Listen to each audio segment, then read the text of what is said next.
Students, आज हम exercise 7.1 निर्देशांक ज्यामिति का क्वेश्चन नंबर 3 कर रहे हैं। क्वेश्चन नंबर 1 और 2 के लिए आप इससे पहले वाली वीडियो देख लीजिए, जिसके लिंक आपको डिस्क्रिप्शन में मिल जाएंगे। निर्धारित कीजिए कि क्या बिंदु 1, 5, 2, 3 और -2, -11 सरेखी हो। अगर ये लाइन सरेखी का मतलब है ये एक ही रेखा में है, इसको हमें निर्धारित करना है। इसके लिए हम इन तीनों पॉइंट्स को ए, बी, सी ले लेंगे। हमें दूरी ज्ञात करनी है। दूरी ज्ञात करने का हम सूत्र लगाएंगे। ये फॉर्मूला होता है दूरी ज्ञात करने का, x2 - x1 का स्क्वायर प्लस y2 - y1 का स्क्वायर, जिसमें ये x1 y1 और ये x2 y2 है। अब हम इसकी वैल्यूज पुट करेंगे। x2 क्या है? 2 है। 2 माइनस x1 है 1, प्लस में y2 है 3 और y1 है 5। ये हो जाएगा 2 में से 1, 3 - 5 -2। अगले स्टेप में 1 का स्क्वायर बन जाता है 1, -2 का स्क्वायर 4, तो ये आ जाता है वर्गमूल 5। नेक्स्ट हमने BC की दूरी निकालनी है। अब ये x1 y1 ये x2 y2 हो जाएगा।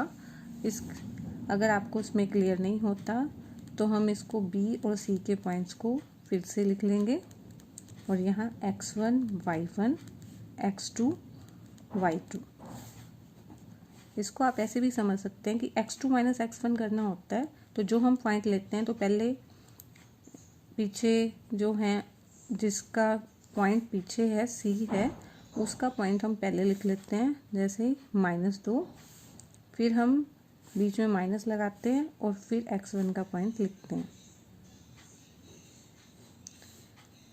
फिर C का हम y वाला नंबर लेते हैं जो है -11 और यहाँ से -3। ये बन जाएगा -4 का स्क्वायर, -11 -3 -14। जिनके साइन सेम होते हैं उनको हम जोड़ते हैं, इसीलिए हमने इसको जोड़ा है। 4 का स्क्वायर हो गया 16 और 14 का स्क्वायर करते हैं 196। 4 को 4 से गुना करने पे 16 मिलता है और 14 को 14 से गुना करके 196। अब हम इनको जोड़ लेंगे। 6 6 12, 9 और 1 10, 11 और 2। इनको आप अलग से भी जोड़ के देख सकते हैं। ऐसे ही हम CA निकालेंगे। CA तो इसका पॉइंट लिखेंगे -2, फिर माइनस लगाएंगे, फिर A का पॉइंट लिखेंगे प्लस में -11 -5। अगर आपको ये समझना आए तो हम वैसे ही इस तरह से जैसे BC का लिखा है ऐसे ही CA के पॉइंट लिख के x1 y1 x2 y2 करके फिर पूरी डिटेल में भी कर सकते हैं। -2 -1 -3 का स्क्वायर, -11 और 5 कितना हो जाएगा? -16। 3 का स्क्वायर बन जाता है 9 और 16 को 16 से गुना करते हैं आता है 256। इनको जोड़ने पर बन जाएगा 265। सरेखी, अगर ये तीनों बिंदु सरेखी हैं यानी एक ही रेखा में, सरेखी का मतलब है एक ही रेखा में, तब AB जमा BC AC के बराबर आना चाहिए। जैसे हम इसको एक उदाहरण से समझते हैं। अगर ये 5 है और ये 5 है तो AC क्या होगा? 5 और 5 10 होना चाहिए, तब ये सरेखी यानी एक रेखा में होंगे। लेकिन हम यहाँ देखते हैं AB plus BC, AB plus BC। AB कितना है? वर्गमूल 5 आया है सोल्व करके, और BC कितना आया है? 212।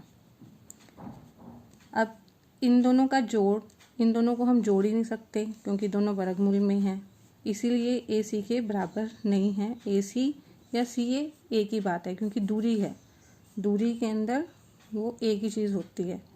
क्योंकि हम सूरज से पृथ्वी की दूरी बोल रहे हैं या पृथ्वी से सूर्य की दूरी बोल रहे हैं, दोनों एक ही बात है। इसलिए हम AC लिखें या CA लिखें, एक ही बात है। अब हमने देखा AB प्लस BC AC के बराबर नहीं है, इसलिए क्या हो जाएंगे? तीनों बिंदु सरेखी नहीं है। तीनों बिंदु सरेखी नहीं है।